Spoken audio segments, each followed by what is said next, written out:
that cut by doing a pass or a shift. I still have the 2 black aces. And then I would want to do a bottom deal and execute what I'm planting in second base here. The 2.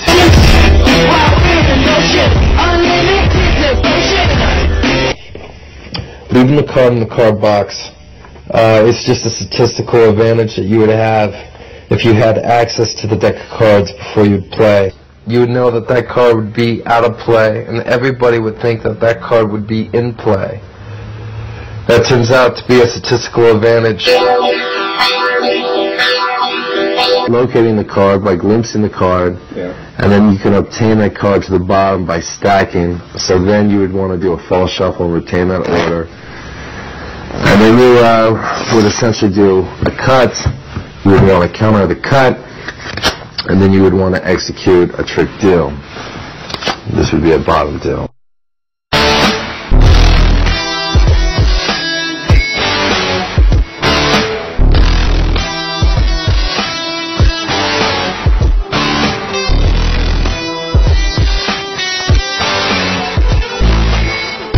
Of you rotating your hand face down, holding the deck of cards and dealing grip, you then would thumb with your top card and press against your first finger and create a bubble that you can actually peek in through that angle.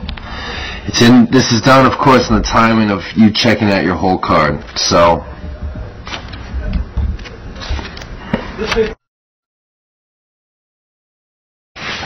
if you haven't had previous access to the deck of cards and you receive these 2 cards that are coming into play, you would then want to do a crimp, so when you had the access to shuffling, you'd be able to cut to that card.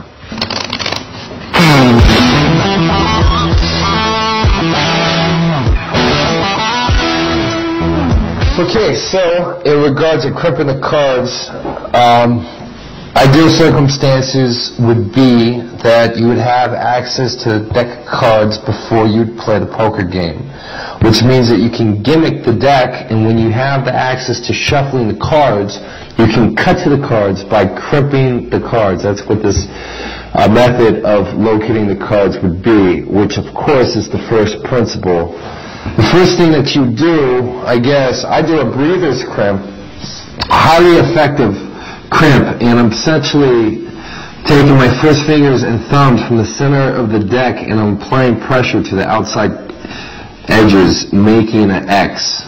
So if I do it with it being face up, the card would be convex. It would be a convex card breather's crimp, which means that if it was in the deck, I'd be able to cut to that card, and since it was convex, or concave, forgive me, it would come to the top. Now, if I take that ace and turn it face down and apply the pressure into the outside edges, I would essentially be able to cut that card to the bottom of the deck.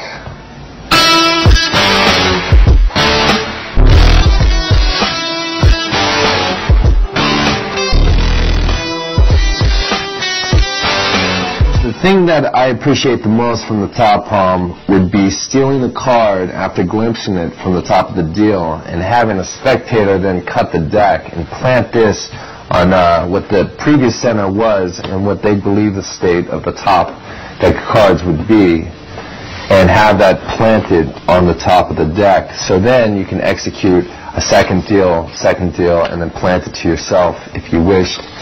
So how the method of the mechanics of this works is as your right hand would come in and connect with the deck, which is in your left hand in mechanics grip, your pinky is going to be connecting to the outer corner as your hand would be closing from face up to face down. And in this action, your thumb is going to be pushing over that top card, and you're making enough room for you to apply pressure on that outside corner to go and stick this in your hand, and you can thin this out and actually pull them back with this middle finger. And then you would have it palm. You can plant this off your body if you want to exchange it in and out of play later. It's just a card control technique.